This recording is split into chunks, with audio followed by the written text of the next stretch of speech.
você quiser anotar, o título da mensagem de hoje é: Por que intenções nobres também fracassam? Por que boas intenções também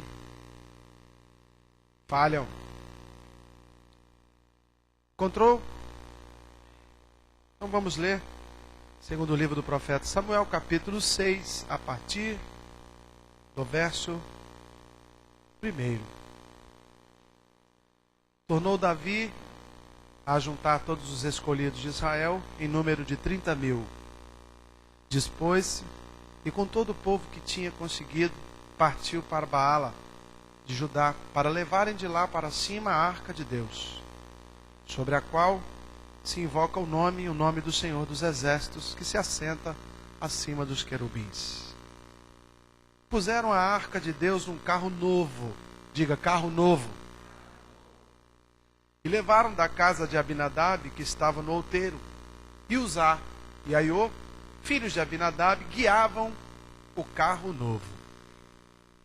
Levaram-no com a arca de Deus, com a casa de Abinadab, que estava no outeiro, e Aiô, um dos filhos de Abinadab, ia adiante da arca. Davi e toda a casa de Israel se alegraram perante o Senhor, com toda sorte de instrumentos de pau, de faia, com harpas, com saltérios, tamborins, pandeiros e também com símbolos. Quando chegaram à eira de Nacon, estendeu Uzá a mão à arca de Deus e a segurou, porque os bois tropeçaram. Diga, os bois também tropeçam. Então a ira do Senhor se acendeu contra esse homem, Uzá, e Deus o feriu ali por esta irreverência, e morreu ali junto à arca de Deus. Desgostou-se Davi, porque o Senhor irrompera contra Uzá, e chamou aquele lugar de Pérez Uzá, até o dia de hoje. Palavra do Senhor. Amém? Vamos orar ao Senhor mais uma vez? Feche os teus olhos, curve a tua fronte, aquieta o teu coração, respira fundo, prepara o teu coração para receber a instrução poderosa da palavra de Deus. Ela é viva e eficaz, mais poderosa do que espada de 2 fios. Ela é apta para discernir os desejos e os pensamentos do coração do homem. A palavra de Deus, ela nos transforma. Paizinho, nós queremos te agradecer, porque é uma oportunidade extraordinária podermos desfrutar da sabedoria do Senhor deixada aqui para nós, de forma escrita. Nós agradecemos, Pai, porque o Senhor cuidou de cada detalhe, de cada vírgula, de cada pontuação, de tal forma que aqui, neste livro, exista não apenas sabedoria ou algo que o Senhor queira falar com o teu povo, mas aqui está toda a sabedoria que nós precisamos para termos uma vida mais do que vencedora. Eu sei, meu Pai, que aqui nestes livros não há apenas histórias de vitórias. Aqui também existem momentos de fracasso. Aqui também existem momentos de dor, de perdas. Assim como essa história que lemos hoje, Pai, no qual o Senhor permitiu que acontecesse um desastre, uma tragédia na vida do grande rei Davi. Mas, Pai, eu sei que nestas palavras, nestas escrituras, nesses versos que lemos, aqui encontra-se também grande sabedoria para aprendermos com os erros que ele cometeu, para que não venhamos a tropeçar nos mesmos erros que eles. Então hoje o Senhor há de nos ensinar coisas tremendas, fabulosas, extraordinárias, sobrenaturais, para que o teu povo, Pai, vença, para que o teu povo cresça, amadureça, cresça não só na estatura, como também no conhecimento do Senhor. Pai, eu creio que o teu Espírito Santo já está aqui, já está passeando no meio destas cadeiras, visitando corações, arando a terra, preparando a área onde a tua boa semente está sendo lançada. As águas do teu Espírito estão irrigando esta terra, e por mais seca que ela seja, por mais dura que ela seja, ela vai amolecer, vai receber esta semente e vai florescer para a glória do nome de Jesus. Ninguém que ouvindo estas palavras será o mesmo. Ninguém. Porque há um tributo a ser entregue ao Senhor ao final deste culto, e é glória, louvor e honra que os nossos lábios vão exercer a Ti, porque o Senhor há de falar conosco de forma fantástica nessa noite. Pai, ajuda-nos, aqueles que estão cansados, aqueles que estão tristes, que enfrentaram um dissabor, um dilema, que enfrentaram um problema, enfrentaram um obstáculo nesses dias, Pai.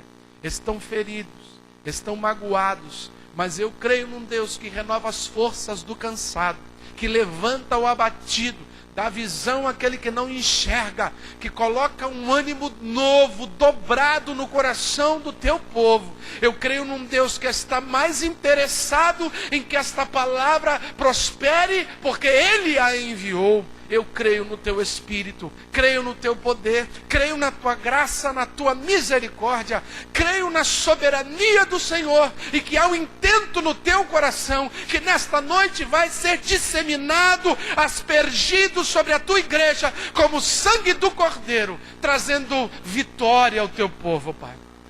Se há alguém enfermo, no físico, no corpo, na pele, nos órgãos, no sangue, Deus, em nome de Jesus, basta apenas uma gota do teu bálsamo, basta apenas uma palavra do alto, uma diretiva do rei, uma assertiva do majestoso Deus, para que essas enfermidades todas sejam removidas do nosso meio. É assim que nós cremos e é assim que nós profetizamos, no nome de Jesus. E quem crê, diga amém. Glorifica o nome do Senhor com as suas palmas, querido. Aleluia. Glórias a Deus.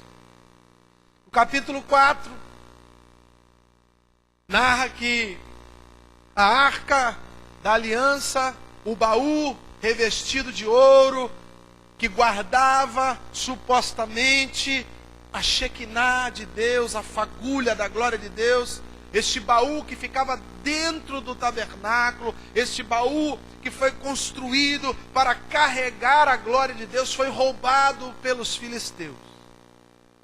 No capítulo 5, há um relato de que esta arca, ao chegar lá na terra dos filisteus, ela começa a promover, através da palavra, da força de Deus, uma doença, uma enfermidade naquele lugar.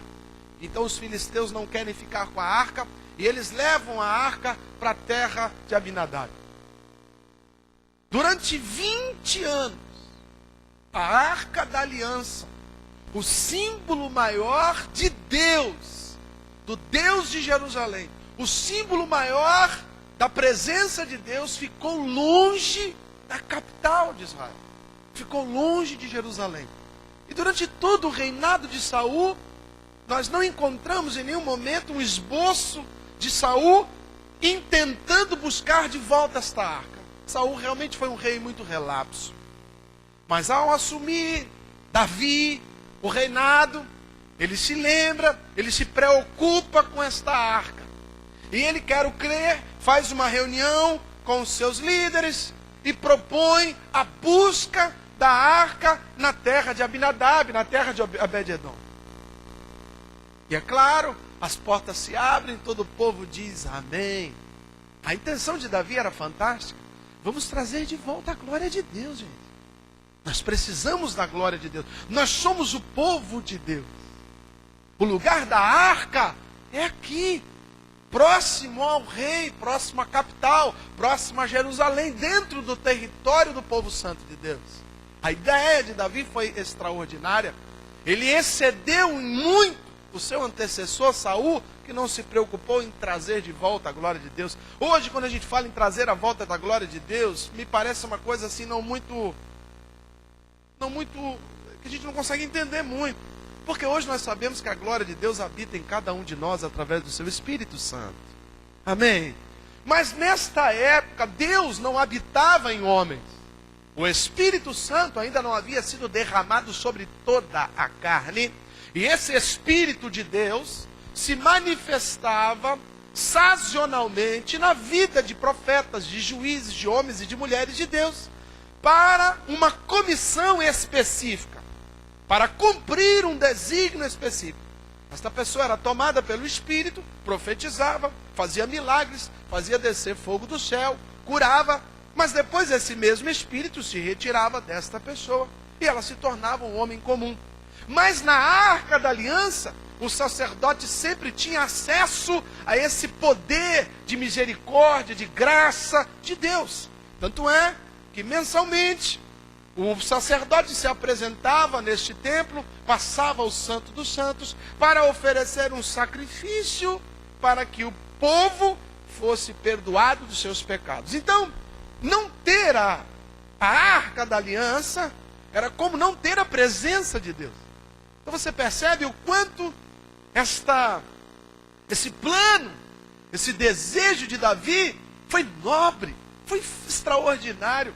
E interessante é que ele monta tudo aquele aparato, ele junta os soldados, ele junta os anciãos, ele junta os tocadores, ele junta os levitas, e a Bíblia diz, e nós lemos e repetimos, que ele fez um carro de boi novinho.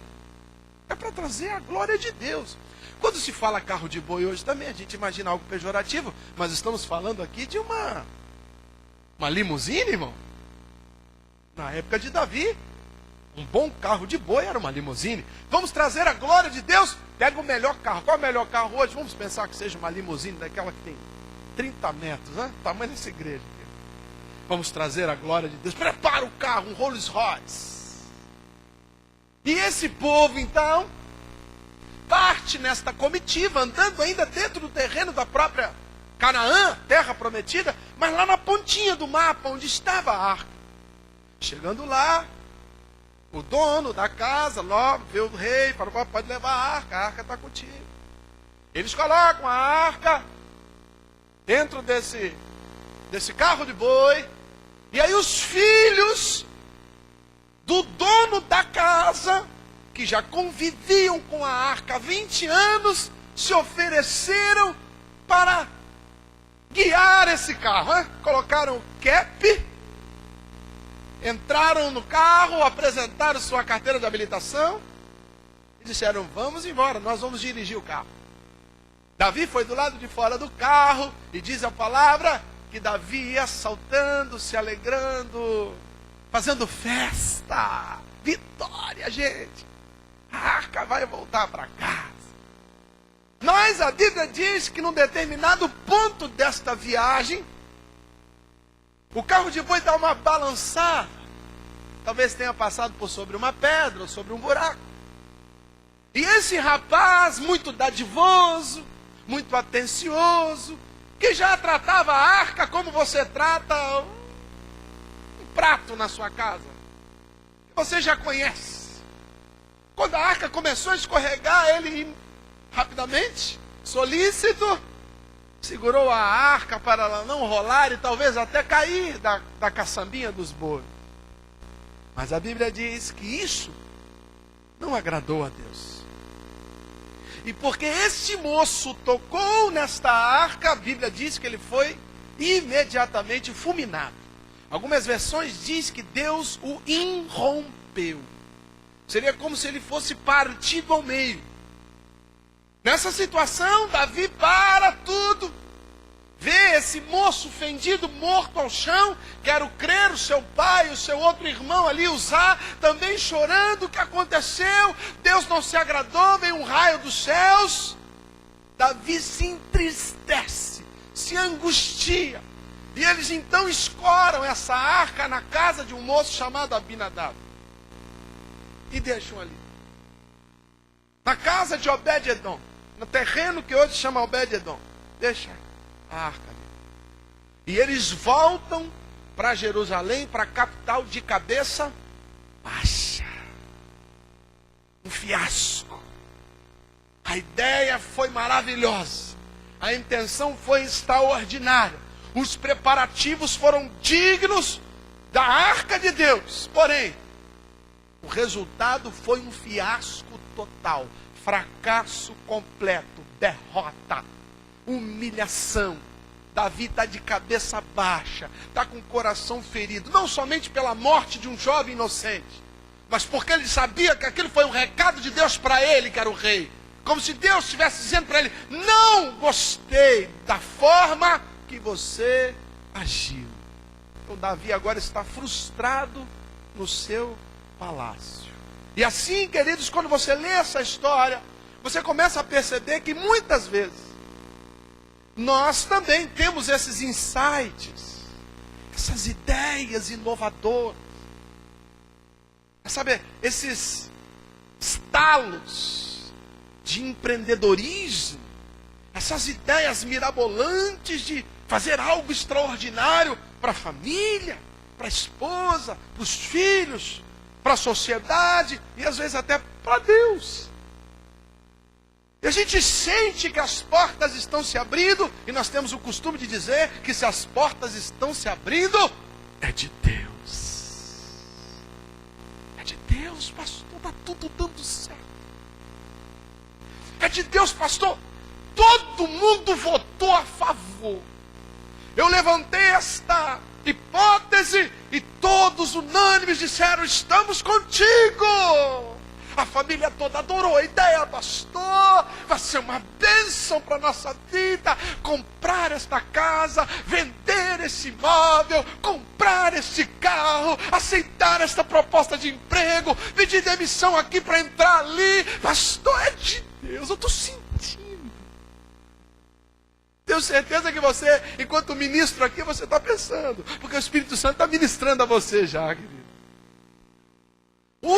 Vamos fazer isso, vamos. É nós, vamos fazer, é nós. E passa um tempo, e aquilo que era uma bênção se transformou numa desgraceira, uma maldição. Tu está endividado, às vezes até perdeu o casamento, os filhos estão arrebentados, nada saiu do jeito que você pensava. Mas pastor, eu coloquei os planos direitinho, eu até perguntei a alguns amigos, eles disseram: vai. E agora tu está aí com cartão de crédito estourado, devendo na praça, com problema com liderança, com problema com o vizinho, com problema em casa, com a família. A tua esposa está querendo arrancar teu fígado porque tu fez isso. E tu está aí agora, frustrado, triste. O que eu vou fazer? A minha ideia era boa. A intenção era extraordinária, era nobre. Mas até as intenções nobres também dão errado. Até aquilo que você diz que é de Deus, e talvez até encontre um amparo em algum ponto descontextualizado da Bíblia, pode ser um grande problema para você. As religiões pagãs e as seitas que estão postas aqui diante de nós, todas elas, ou grande parte delas, usam textos bíblicos. E não é um texto bíblico que vai dar fundamento para a sua decisão, querido. Não é apenas um capítulo, um livro ou um verso da palavra de Deus que deve ser utilizado como base de decisões relevantes na nossa vida. Não pode ser assim. A Bíblia é um compêndio. Você não pode desconectar capítulos da Bíblia. A Bíblia tem que ser analisada como um todo, porque ela é a palavra de Deus. Ela não contém a palavra de Deus, ela é a própria expressão da vontade imperiosa do Deus maravilhoso que nós servimos. Não dá para você pegar um trechinho e dizer: aqui eu vou usar para poder corroborar o que eu quero fazer, o que eu quero deixar de fazer. Não dá. Por isso a Bíblia diz que o povo se perde por falta de conhecimento. Agora pergunta para quem está do teu lado aí. Você ao menos busca Deus na escola bíblica dominical?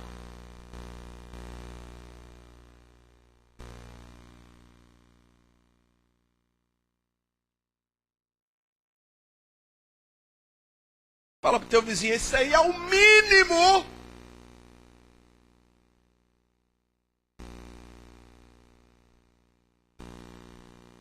Talvez você tenha tido uma ideia extraordinária na sua vida amorosa.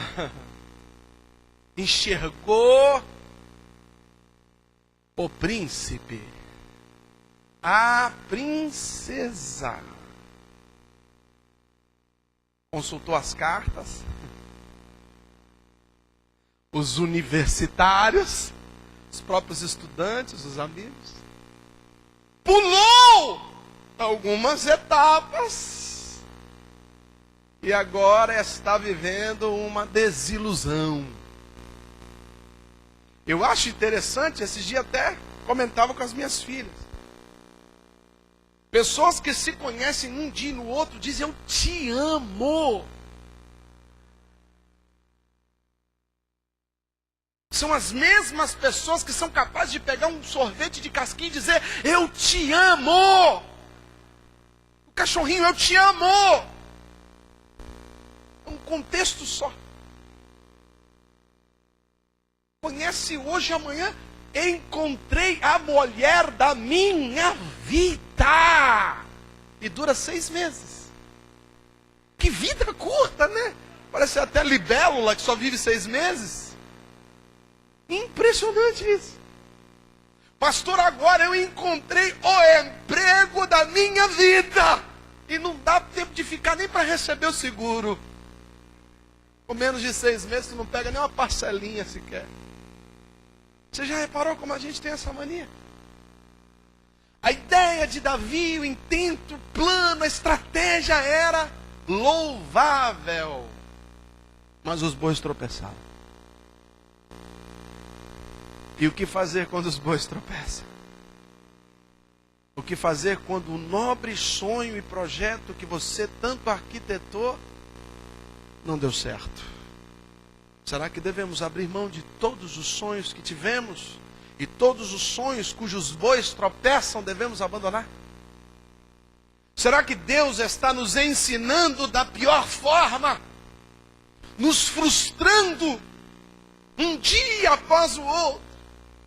Um plano atrás do outro é um fracasso, é um dissabor, é uma tragédia, e a gente vê o tempo passando, e a arca da aliança, e a glória de Deus, e a prosperidade de Deus, e o amor de Deus, a gente não encontra dentro da nossa vida. Eu estou vendo, pastor, eu estou vendo, o Espírito Santo é a bola da vez, eu estou vendo todo mundo ganhar dinheiro, mas a arca só estou conseguindo ver na casa Abinadab. A minha casa é arroz com ovo. Se fosse um ovo ainda que eu comi hoje, caipira, que fica amarelinha, ainda vai. Que eu trouxe lá de Venda Nova, oh maravilha. Mas é aquele ovo branco, a gema é quase creme, não tem gosto de nada. O que fazer quando os bois tropeçam? Talvez você esteja aí hoje com uma junta de bois, tudo caído no chão. A gente costuma dizer assim, antes cavar para o brejo. Mas eu quero te dizer que ainda que a vaca tenha ido para o brejo, e os bois tiverem tropeçados todos, ainda assim, ao cheiro das águas, na direção de Deus, essa planta brota como planta nova e dá fruto novo, querido. Você crê nisso? Diga amém. Então diga o que fazer quando os bois tropeçam. Primeira coisa, vamos ler.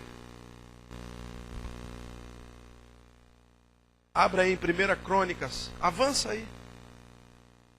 Passa os livros dos reis, já tem crônicas aí. Onde você estava? Você estava em Samuel, passa a reis, chega em crônica. Abre aí no capítulo 15, Primeiro livro das crônicas dos reis de Israel.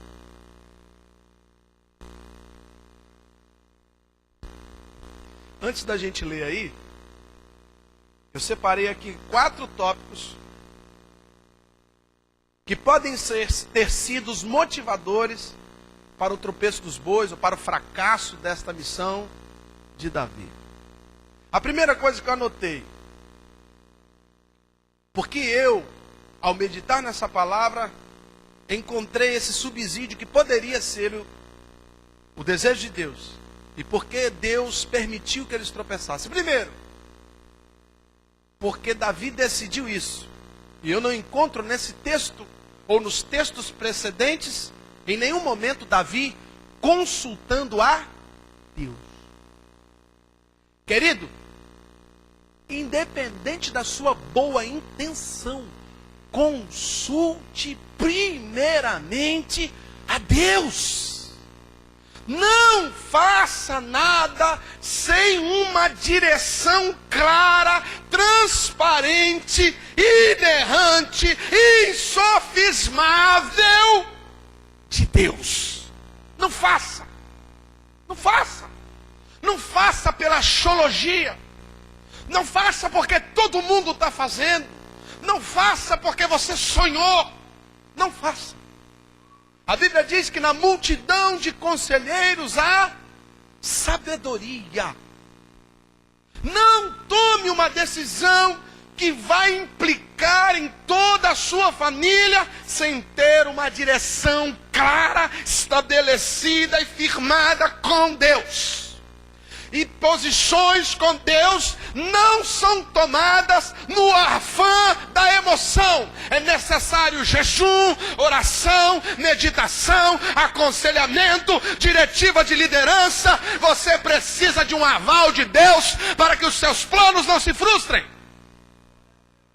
Se tu está tomando decisão, querido, sem o aval de Deus, ainda que todos digam sim, você vai ver os bois tropeçarem. Não faça nada sem a aval de Deus. Davi era um homem que tinha aprendido a consultar ao Senhor. Em muitos momentos ele consulta ao Senhor para a mesma situação. E Deus ora fala sim, Deus ora fala não. E Davi obedecia. Mas agora, enquanto rei, ele se esquece. Porque a intenção de Davi era: pastor, como eu vou perguntar a Deus se Ele quer que eu traga a arca? É claro que Ele quer. É claro que Deus quer que eu me case, pastor. É claro que Deus quer. É uma oportunidade de ouro. Pastor, eu estou vendo, eu estou igual o tio Patinhas. Os meus olhos são como cifras. Eu estou vendo, vou ficar rico. Aí os bois tropeçam. Fala com o teu vizinho aí, ué. Não faça nada sem consultar ao Senhor.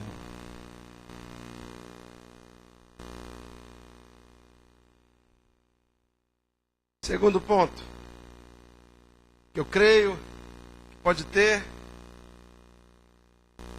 permitido esse fracasso. Eles começaram a comemorar, a dançar, antes da arca chegar no seu ponto de chegada. Eles cantaram vitória antes da missão ser completa. Traz a arca e vamos embora. No meio do caminho já estão dançando, soltando foguete.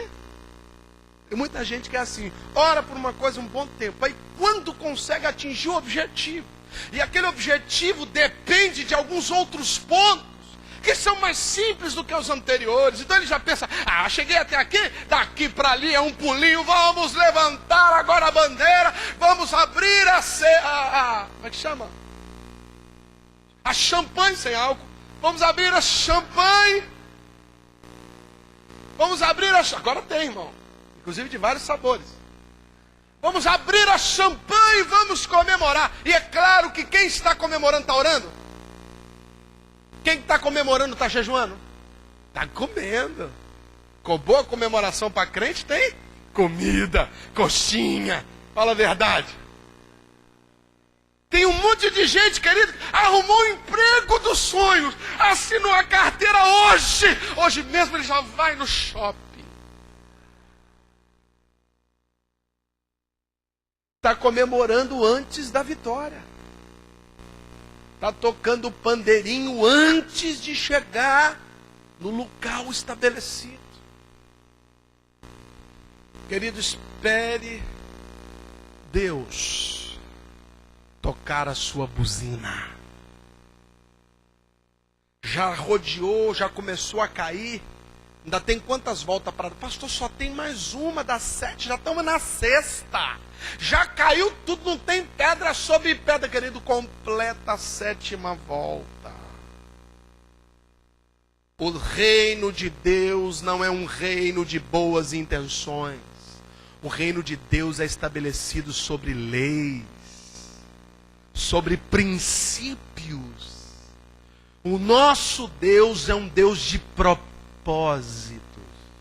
E propósitos só são alcançados quando você chega ao final da missão. Escuta, meu querido, isso é muito sério para a tua vida. Você chegou perto da vitória. Você colocou o pé na terra prometida. Se Deus ainda não tocou a última buzina, espera e continua atento, como soldado que ainda está em batalha. A batalha só termina quando o rei se apresenta na frente do exército. Enquanto Deus não se manifestou favorável a esta festa, permaneça de guarda. Permaneça na torre de vigília. Permaneça com a tua espada na mão. Fecha a tua boca. Dobra o teu joelho e fica na vigília de Deus. De alguma forma, Davi distraiu. A arca já está na limusine. Daqui a pouco a gente chega. Sacerdote, pode parar aí. Gente, vamos comemorar. Mas Davi não tinha como uma formação. Não, mas já está aqui. Vamos lá, abre aí a champanhe sem álcool.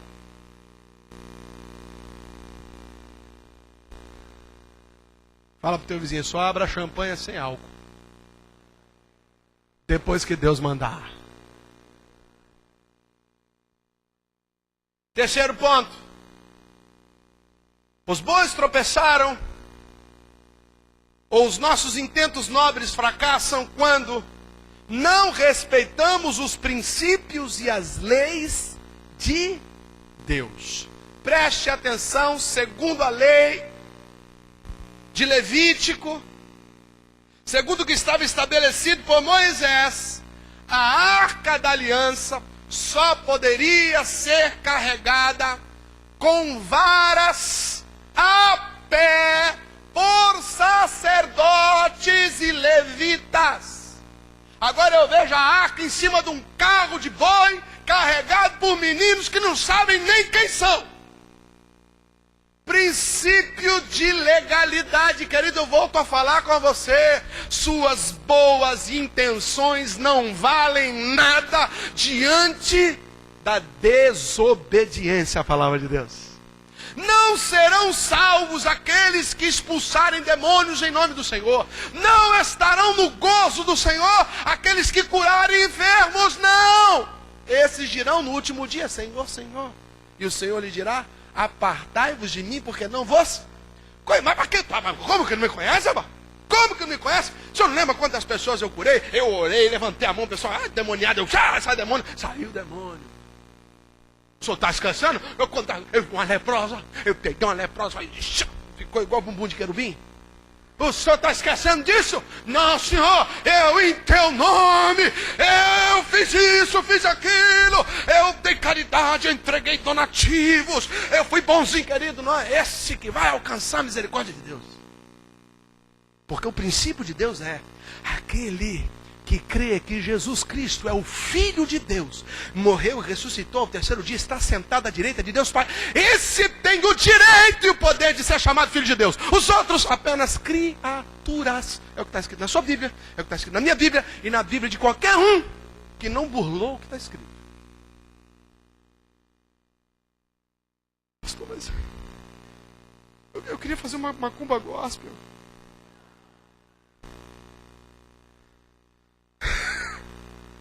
Só para dar uma forcinha. Porque aquele cara, ele era um mau funcionário. Então eu fiz uma oração dizendo: Senhor, demite ele, me põe no lugar. Isso é macumba gospel, querido. Você não acendeu vela não, mas fez pior. Você dirigiu a sua palavra a Deus dizendo: mata aquele para eu entrar no lugar. Pastor, aquela mulher não presta para ele. Eu sou muito melhor do que ela. Ela não trata ele bem. Ele já falou que nem dorme mais com ela, pastor. Eu mereço o lugar dela. Querido, isso é uma oração, é uma mandinga. Isso irrita o coração de Deus.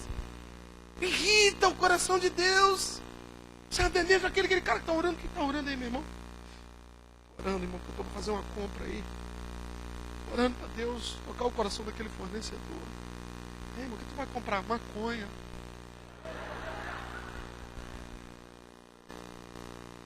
Isso é mandinga, irmão.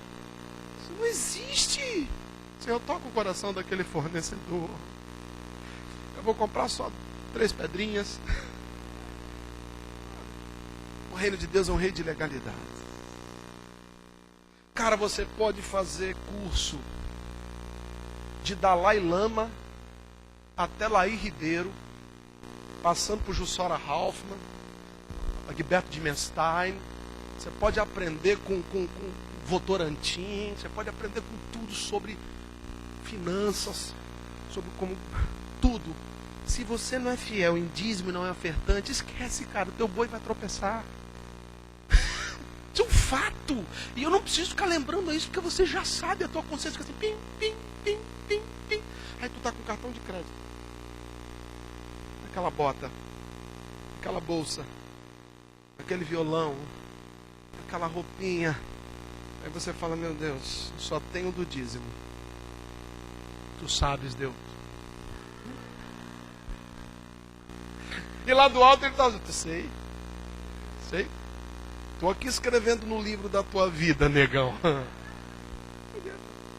Princípio, cara. Não tem jeito, é princípio. E não adianta que eu não vou botar ninguém aqui para enfiar a mão no teu bolso, querido. Porque isso depende da tua consciência.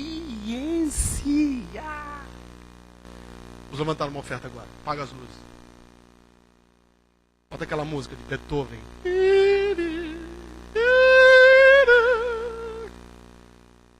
Bota a goteira. O piso começa a tremer. A questão de consciência tua. Princípios. A medida da tua colheita é a medida da sua semear.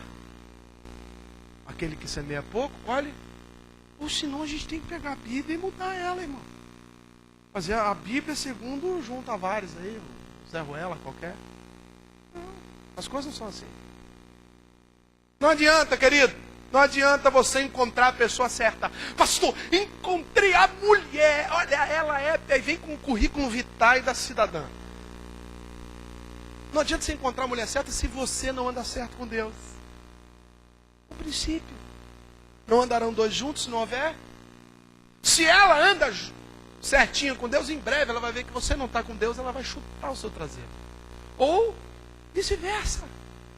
Não adianta, querido, não adianta. Você quer crescer um reino de legalidade sendo rebelde, insubmisso, insurgente. Lá no seu trabalho você espera o chefe virar as costas e tu senta a lenha nele. E olha para o céu e diz: Senhor, um dia eu vou ocupar aquele lugar. E Deus olha lá de cima, olha para o anjo do lado e fala assim: no dia que ele estiver lá, os outros vão fazer com ele a mesma coisa que ele está fazendo com o chefe dele. Porque aquilo que tu semeia, tu engana os teus pais. Mas é uma mentirinha tão pequena, pastor. Deus nem sentiu o cheiro dela. Você engana os seus pais. Aí o namoradinho te engana, tu fica: o que eu fiz? O que eu fiz? Tu está colhendo o que tu plantou, desinfeliz. questão de princípio. Mas a intenção foi a melhor. Para de andar segundo as suas boas intenções. E começa a andar parametrizado pelo que diz a palavra de Deus. Para de tomar as suas decisões pela axiologia do seu próprio coração, que é enganoso segundo a própria palavra. E começa a tomar decisões pautado na palavra de Deus, querido. Se você tem alguma dúvida, procura um líder. Aqui na igreja nós temos um monte de líderes. Pessoas mais do que habilitadas para te dar um conselho. Pessoas que estão treinando, pessoas que estão no aula em ABD, pessoas que estão dando curso, pessoas que estão pregando aqui. Você tem um monte de gente que podem te dar um conselho de acordo com a palavra de Deus. Porque se você quer trazer de volta a arca da aliança, tem que ser do jeito de Deus, não do seu jeito. Fala pro teu vizinho aí, ó. Tem que ser do jeito do homem lá de cima.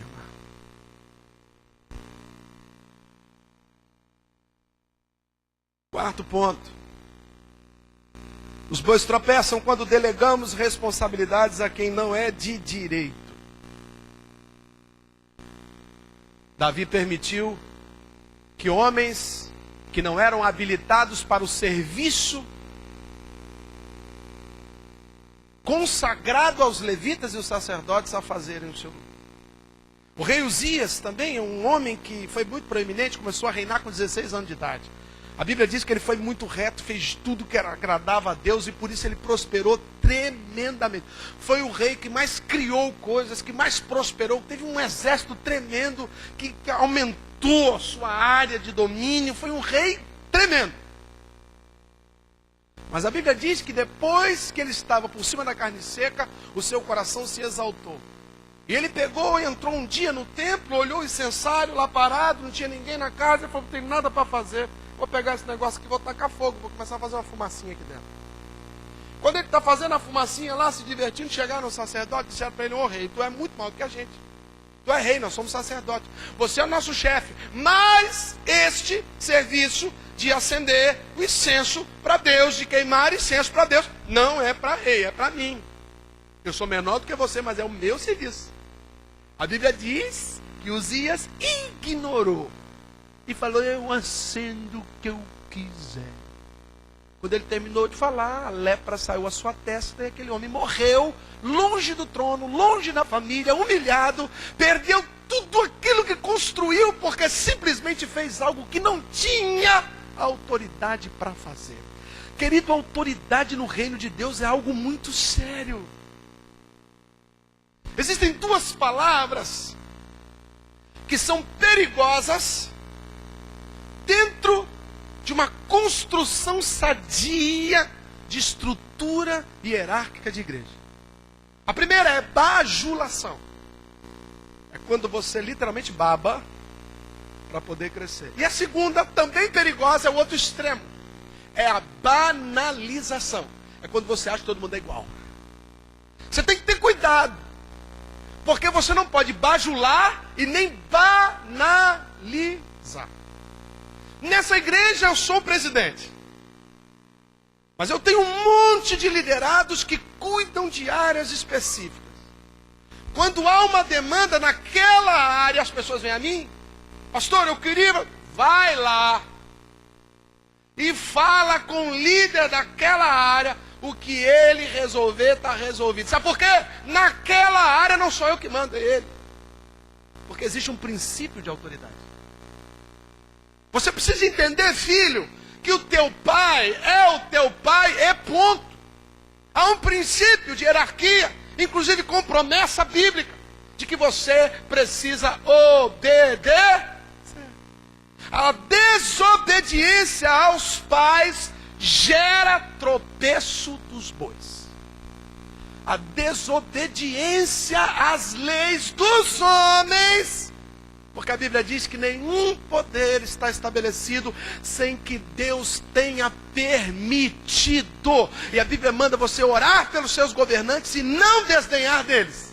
Então, se eles estão lá sendo bons ou sendo maus, eles são alvo das nossas orações e submissões. Mas a gente vive num país que se faz chacota de presidente da República e acha que isso é democracia. Para mim, isso não é democracia. Para mim, isso é um estado de degradação de autoridade. Não quero dizer que ele tem que ser mais bem tratado. É que nem quando a pessoa fala assim: pastor, você acredita? Esses dias eu vi uma matéria. Pastor, o Thales, o músico, não foi tocar no lugar porque deixaram de pagar o resto do cachê. Sentaram a vara no neguinho. Literalmente, o neguinho. Sentaram o bambu no moleque. Mas a gente pega aquilo na internet e fala: é ordinário. Não sabe nem o que, nem ouviu a parte que acusou e nem ouviu o acusado. Simplesmente a gente pega o veredito e já começa a espalhar. Aí ele foi dar uma entrevista explicando o processo. Ele fechou um contrato. E é claro, ele não vai sozinho. Ele leva a banda, ele leva a música, ele leva a luz, ele leva um monte de coisa.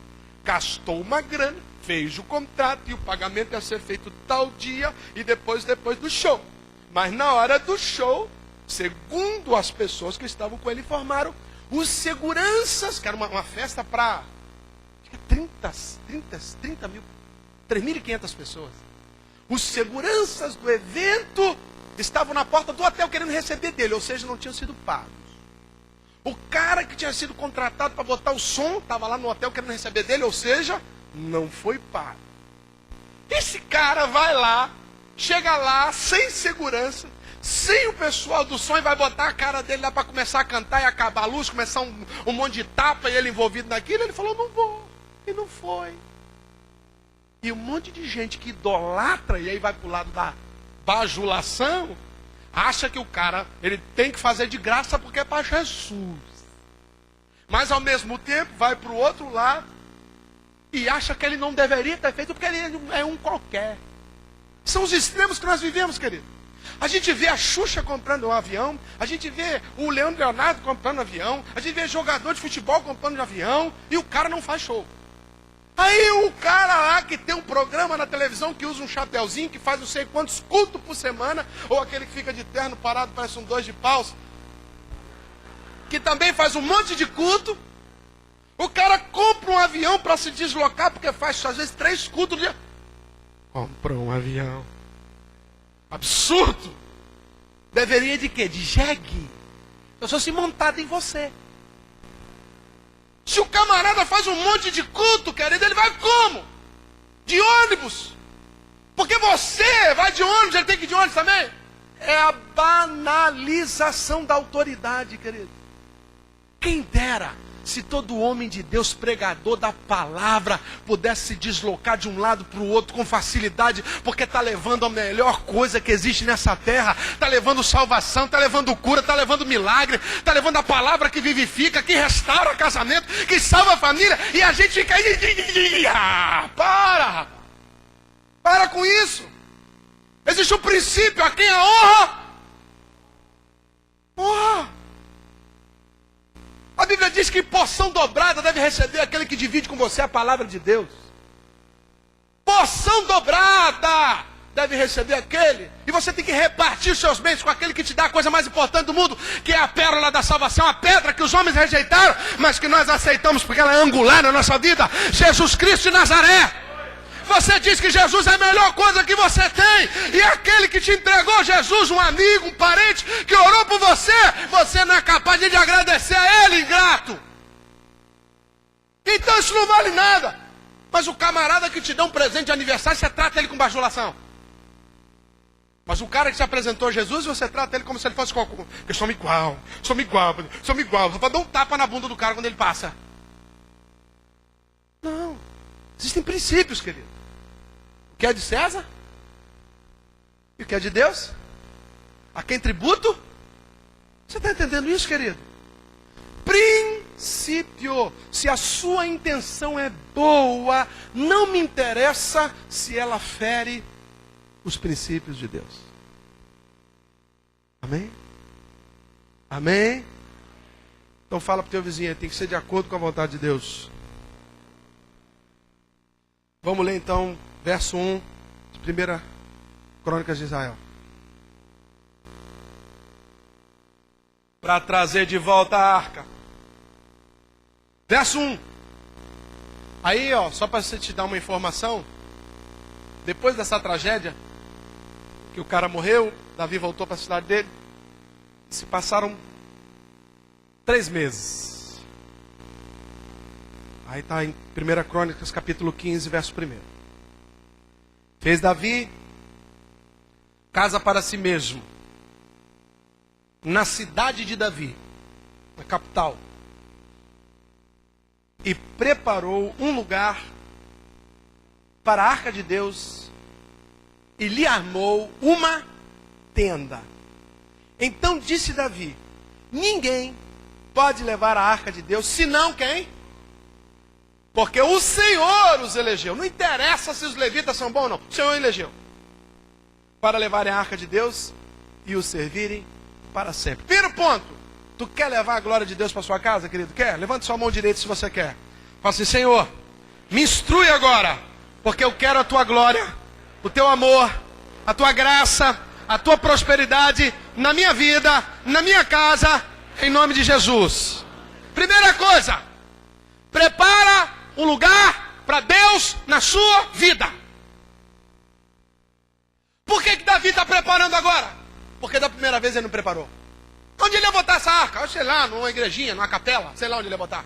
Agora a Bíblia diz que Davi preparou um lugar para ele e a arca do lado, porque o rei quer ficar perto da arca, e a arca tem uma tenda só para ela. Querido, a presença de Deus precisa encontrar ambiência na sua vida. Se você só ouve tranqueira, se a tua televisão só passa porcaria, se o teu computador só tem tranqueira, tu quer que Deus habita ali como? No lixo, no vale de ossos secos. Prepara um ambiente para a glória de Deus. Prepara o lugar, desliga o celular, desliga o computador, desliga a televisão, coloca um hino, coloca uma adoração, pega a palavra de Deus. Prepara o ambiente, vai meditando, começa a meditar, que você vai ver se Deus não vai se manifestar lá na tua sala. Se na tua empresa, querido, só tem palavrão, se na tua empresa, se passando a perna um no outro, você retém o que deveria dar, os funcionários são colocados para brigar igual galo, e aí você chega e faz uma oração: Deus, vem proteger a minha empresa, e Deus vai aparecer lá nada, e não adianta nem levar pastor para poder orar lá, nem bispo, e nem o Francisco. Não adianta. Porque não vai funcionar, cara. Hoje eu vi aquele grandão de joga basquete. Ele parou debaixo do Papa. O Papa fez uma oração por ele. Acabou. Ele levantou. Aí o cara falou assim: o que aconteceu? Se eu não curar agora, eu não curo nunca mais. Porque olha só quem orou por mim. A ele a glória. A ele o louvor. Eu e ele vamos para o inferno desse jeito. Primeiro, porque ele está aceitando a glória que é devida a Deus. E segundo, porque o grandalhão estava entregando a glória para a pessoa errada. Só tem um que precisa da glória, depende da glória. Quem é a tua glória? Ele é a glória, ele é o louvor, ele é a adoração, ele é o santo, ele é o maravilhoso, ele é o reto, ele é o justo, ele é o poderoso, ele é o princípio, ele é o fim, ele é tudo na nossa vida. O nome dele é Jesus de Nazaré. A ele sempre a glória, a adoração, ele cresce, e a gente diminui aqui embaixo. Aleluia! Você está entendendo isso, querido? Prepara o ambiente, cara. Pelo amor de Deus, prepara um ambiente para Deus. Quando alguém vai visitar a tua casa, tu varre, tu bota perfume, tu não deixa a pia igual navio cheio de prato. Tu não deixa a cueca pendurada no negocinho de abrir o chuveiro. Tu não deixa, tu esconde os morceguinhos, tudo. Pega os morceguinhos, guarda os morceguinhos. Meu Deus! Homens! Agora para Deus, pode vir no chiqueiro. Não. E o chiqueiro de Deus não é aquilo que você vê com os olhos. É aquilo que você sente no coração. Porque Ele não vem para entrar na tua casa física. Ele vem para entrar no teu tabernáculo, que é o teu coração, porque é aí que ele habita. Ele não habita em casca feita por homem. Já está entendendo isso, meu amado? Aí eu te pergunto, tu quer um casamento abençoado? Ah, pastor, minha família está desgregada. Eu queria que a minha família fosse uma bênção de novo. Que bênção? É uma boa intenção. Ah, pastor, eu queria trabalhar num lugar melhor. Esse lugar me suga, eu não tenho tempo para ir para a igreja. Uma intenção maravilhosa. Ah, pastor, sabe, eu queria ser um pregador, eu queria ser um levita, eu queria tocar, eu queria compor, eu queria trabalhar para Deus. Que intenção maravilhosa. Eu te pergunto, o que tu está fazendo em função dessas ideias maravilhosas que você tem? Nada. Então nada você vai receber. Meu querido, Deus espera do homem: achegai-vos a mim e eu. Diga, existe? Diga, existe uma condição. Buscar-me-eis e me? Então, querido. Mas pastor, eu queria que Deus é que me encontrasse. Amém. É fácil. É só você ser um adorador. Porque são esses que Deus procura. Você entende? Agora tu não é um adorador e quer que Deus te ache. Quem vai te achar é o capiroto. Se você não é, se você é um murmurador, um ranheta miserável, suvino, chato de galocha, imprestável, preguiçoso, você acha que Deus vai te encontrar? Ele é urubu, é pomba? Ele é pomba. Quem busca carniça é o urubu. É o cão. Você está me entendendo isso, amém? Amém? Verso 11.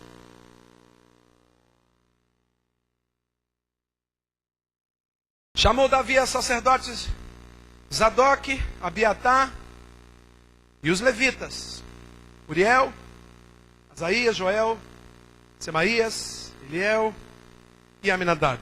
E disse: vós sois os cabeças das famílias dos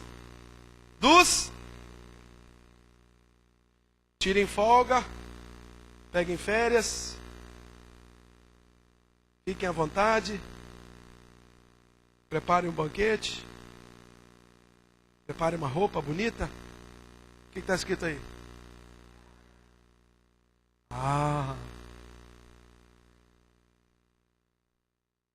Diga: sacerdote, levita, santo, também tem que se santificar. Vós e vossos irmãos, para que façais subir a arca do Senhor, Deus de Israel, ao lugar que lhe preparei. Pois visto que não levastes da primeira vez, o Senhor nosso Deus irrompeu contra nós, porque então não o buscamos segundo nos fora, diga, ordem. Santificaram, pois, os sacerdotes e levitas para fazerem subir a arca do Senhor, o Deus de Israel. Querido, segunda coisa, não preciso nem falar, já falamos. Você quer trazer de volta a graça, a glória de Deus, a prosperidade de Deus? Santifique-se. Porque sem a santificação, quem? Sem a santificação, ninguém vê. Como é que você quer ver a glória de Deus, querido? Com um pau do puleiro cheio de caca. Como é que tu quer ver a glória de Deus com o nome no Serasa, no SPC, devendo todo mundo? Como é que tu quer ver a glória de Deus se você não se preocupa nem com o seu nome social? Como é que tu quer ver a glória de Deus vivendo no peculato, vivendo no adultério, vivendo na pornografia? Como é que tu quer ver a glória de Deus, querido, dando samba, dando pernada na empresa? Como? Não é possível, porque Deus diz para mim e para você: sede, porque eu sou princípio. Amém? E para a gente encerrar, verso 15. Então os filhos dos levitas trouxeram a arca de Deus nos ombros, pelas varas que nela estavam, assim como Moisés tinha sugerido. aconselhado, tinha o quê? Segundo a vontade de Moisés. Segundo o querer da congregação. Segundo a COMBC. Segundo o quê? Diga, a ordem de Deus sempre está contida na sua palavra. Terceiro ponto, querido. Esforça-te. Coloca o peso no ombro. Mas no carro de boi é mais fácil. Nem tudo que é mais fácil é o certo. Tenho falado isso aqui. Do suor do teu rosto, feliz serás e tudo tirar. Tem que ter esforço. Tem que ter vara no ombro. Tem que ter suor. Tem que ser a pé. A glória de Deus não se carrega com facilidade. Porque o caminho que conduz à salvação não é largo, ele é difícil. O caminho da santificação é complexo. Ou você acha que é fácil para um cara estar envolvido num monte de coisa, num monte de proposta, num monte de bandeja, permanecer santo? É difícil. Isso é carregar no ombro a arca. Enquanto alguém diz para o cara, rapaz, eu carrego isso para você. Eu coloco num carro zero para você e o carro depois fica para você. Só você assinar aqui. É só você dizer isso. É só você soltar essa informação. Você só precisa dar essa movimentadinha aqui, ó. Querido, isso é facilidade. Isso é a forma mais... Não, deixa que eu vou resolver do meu jeito. Não, qual é o jeito certo? Qual é a forma certa? Qual é o jeito de resolver? É esse, então eu quero resolver assim. Mas tem um cara que dá um jeitinho. Não tem jeitinho comigo, não. Eu quero segundo a ordem. Segundo o que está estabelecido. A palavra de Deus manda eu ser submisso à autoridade e às leis. Mas tem uma pessoa, então não me interessa. Porque se você não age assim, querido, a sua intenção, volto a dizer, pode ser o bem da humanidade. Existem dois homens muito proeminentes, eu não vou julgar aqui a decisão de Deus a respeito deles. Vou julgar os atos. Mahatma Gandhi, Dalai Lama, dois homens. Você pega os escritos, os livros que foram escritos a respeito da vida dele, a respeito da vida deles, são muitas coisas de sabedoria, coisas fantásticas que se aplicam muito. Mas eu só vou encontrar com esses homens no céu se Deus, pela sua misericórdia, permitiu que eles aceitassem Jesus como Senhor da vida deles. Porque eu posso ser o pior homem do mundo, como o ladrão da cruz, que não teve tempo nem de se batizar, nem fazer discipulado, nem fazer EBD, nem entregar uma ofertinha de amor. Nada. Do jeito que ele estava, do jeito que ele ficou. Nem tocar na mão do mestre ele tocou. Nem levantar a mãozinha aceitando Jesus, porque estava parrada a mão dele. Você aceita Jesus? Mas Jesus disse, ainda hoje estarás comigo? No abrir e piscar de olhos, querido, tu vai morrer. Mas quando tu levantar esse olhinho, tu vai estar comigo no paraíso. Porque ele reconheceu que Jesus era o filho de Davi. Você entende isso, querido? Isso se chama legalidade. Leis, doutrina, princípio. Se você não tem facilidade, ou se você tem dificuldade de lidar com princípios, você vai ver bois tropeçando durante toda a sua vida.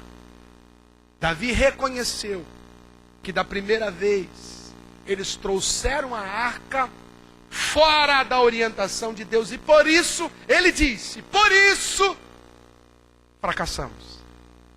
Mas dessa vez, ele instrui do jeito que estava estabelecido pelos escritos que ele tinha acesso na época.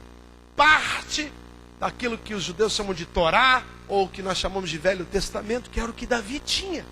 E foi isso que Davi utilizou para trazer a arca. E a arca que estava na casa de Obed-edom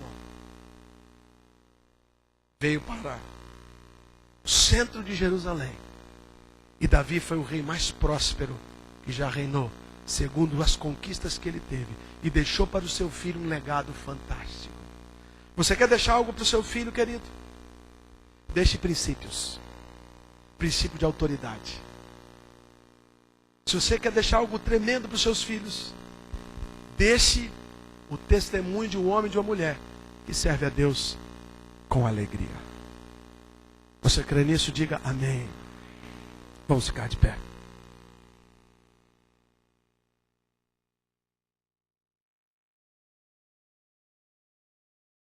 A arca voltou para o tabernáculo. E a glória de Deus se manifestou mais uma vez em Jerusalém. E Davi, ao chegar na praça com a arca, diz a Bíblia que ele dançou tanto que aparecia até a anágua dele. Na época usava uma anágua, né? Era um vestido com uma... Ele ficou tão feliz que naquela noite foi festa. Toda a cidade, ele dançou até com seus servos na praça de Jerusalém. A alegria tomou conta daquela cidade quando a arca chegou. Eu quero dizer para você, querido, que se você conseguir atrair a glória de Deus para a sua vida, para a tua empresa, para o teu casamento, para a tua família, a alegria chega junto com a glória de Deus. Porque aonde o Espírito de Deus está, ali tem liberdade. Liberdade para adorar, para amar, para dizer que ama, para viver uma vida de consciência limpa, para dormir com tranquilidade, apesar das batalhas que enfrentamos no dia a dia. Trazer a arca de Deus é trazer o refrigério de Deus, é trazer a bênção de Deus, é trazer as promessas de Deus para a nossa vida. E talvez você tenha chegado aqui com muitos bois caídos no meio do caminho, com muitas frustrações. Eu quero orar por você, querido, que quer trazer a arca de Deus de volta para a sua vida, que não quer mais se frustrar com seus planos, com seus projetos, mas que a partir de hoje quer ter uma vida debaixo da orientação de Deus. Se você precisa disso, sai do seu lugar e vem à frente. Nós vamos cantar um cântico e eu vou orar por você.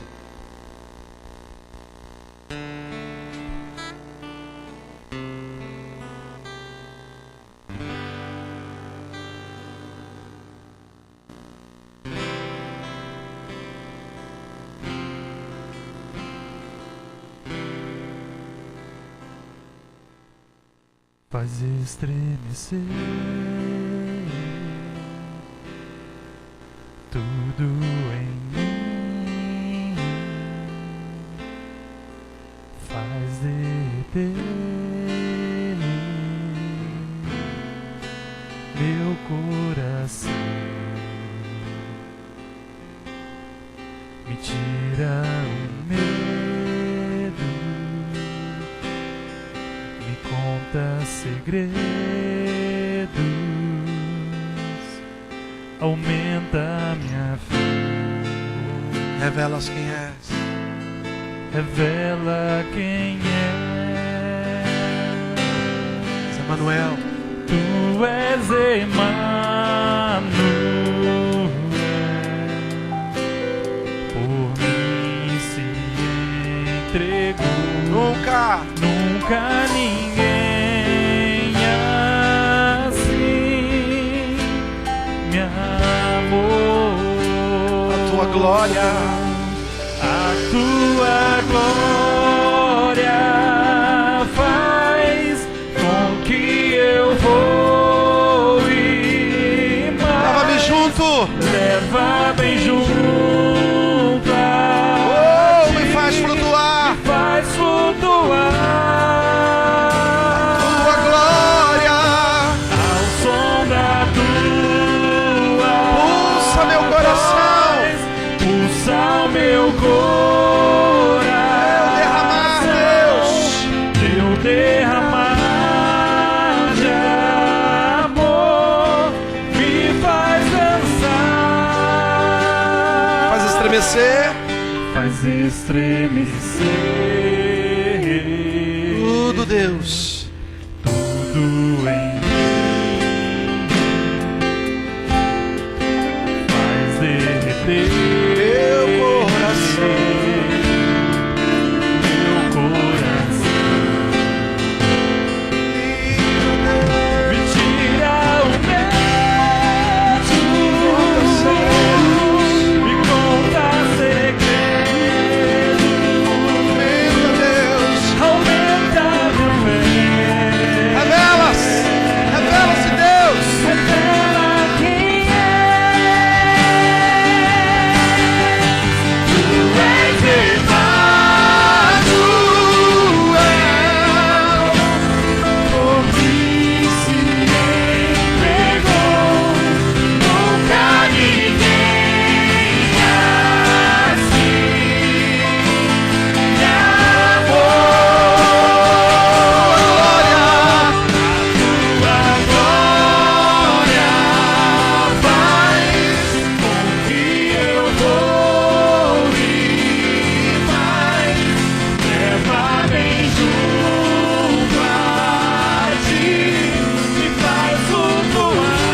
tua glória.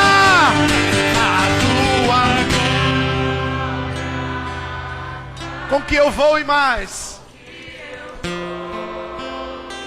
Leva-me junto a ti. Faz flutuar ao som da tua voz. Pulsa meu coração.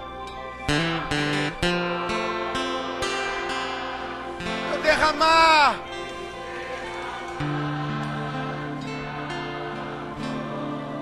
Me faz dançar a tua glória. A tua glória.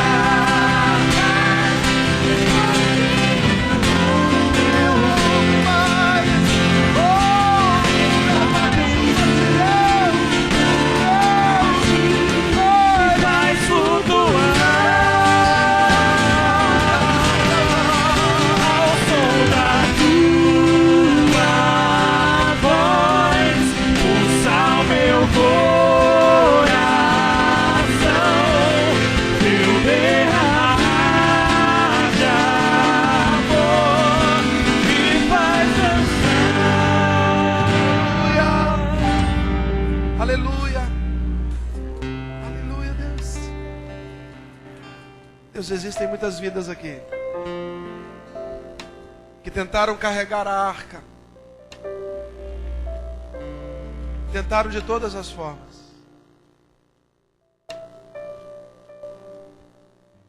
Mas fracassaram. Estão frustrados. Estão tristes. Se sentem arrependidos de não terem consultado o Senhor, ou de não terem recebido a resposta direta do Senhor. Muitos bois tropeçaram. Muitos bois tropeçaram. Muitas coisas foram perdidas.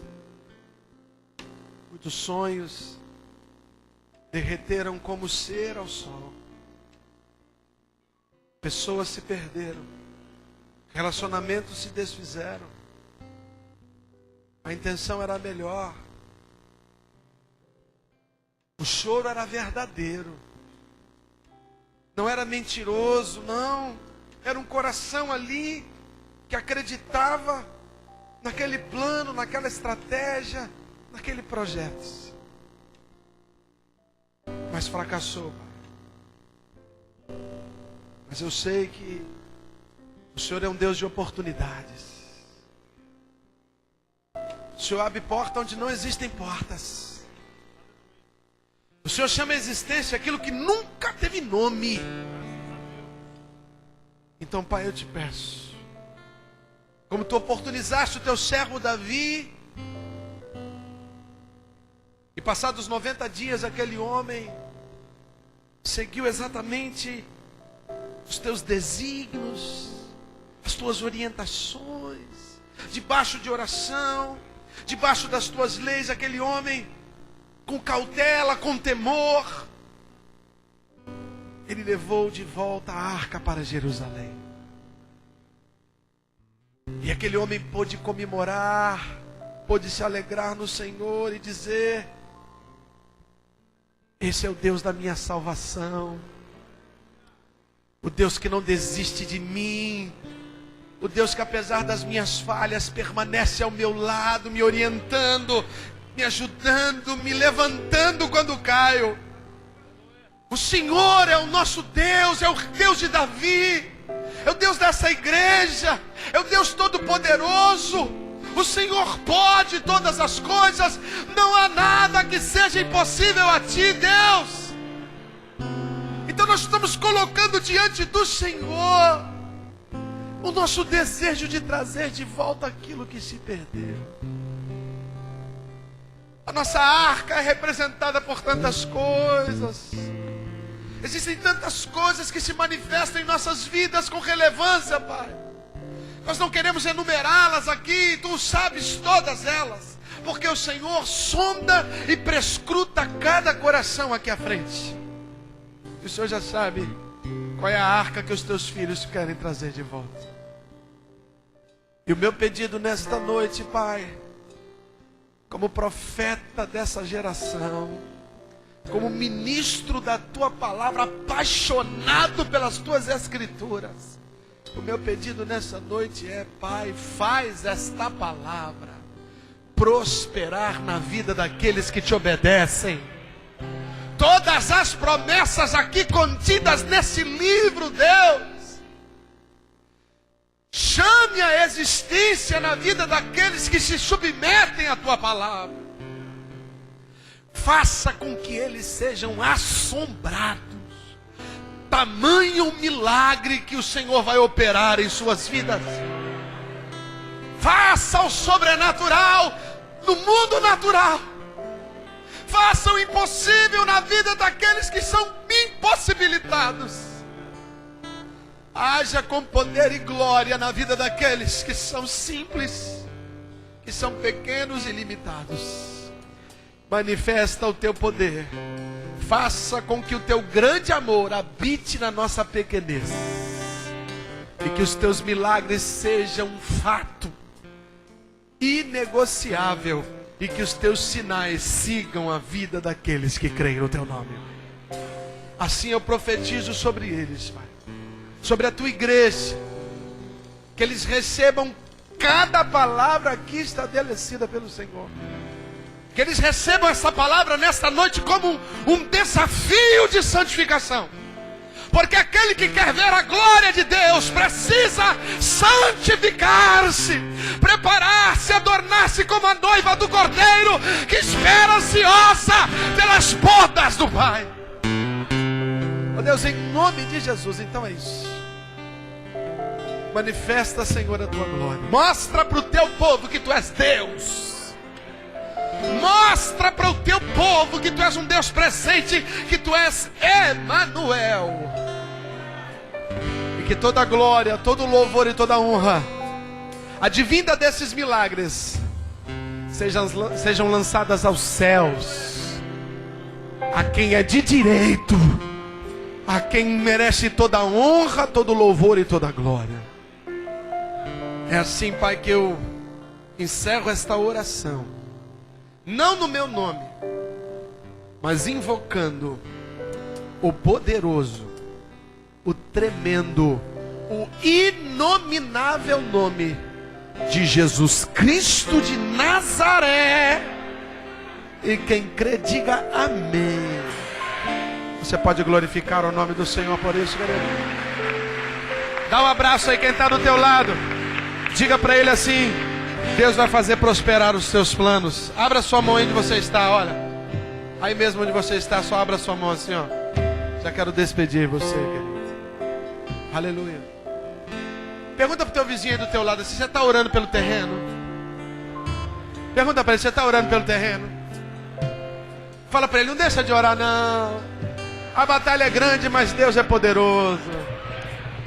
Que a graça e a paz de Jesus Cristo de Nazaré, o amor do Pai, as doces, benditas, gloriosas, tremendas, maravilhosas, deliciosas consolações do Espírito Santo de Deus sejam contigo, com a tua casa, com os teus filhos, teus pais, teus negócios, lá no teu lugar de viver, não somente hoje, nesse dia, mas para todos sempre, até a volta daquele que vive e reina. E só quem crê, diga amém. Louvado seja o nome do Senhor. Deus te abençoe. Deus te abençoe. Deus te abençoe em nome de Jesus.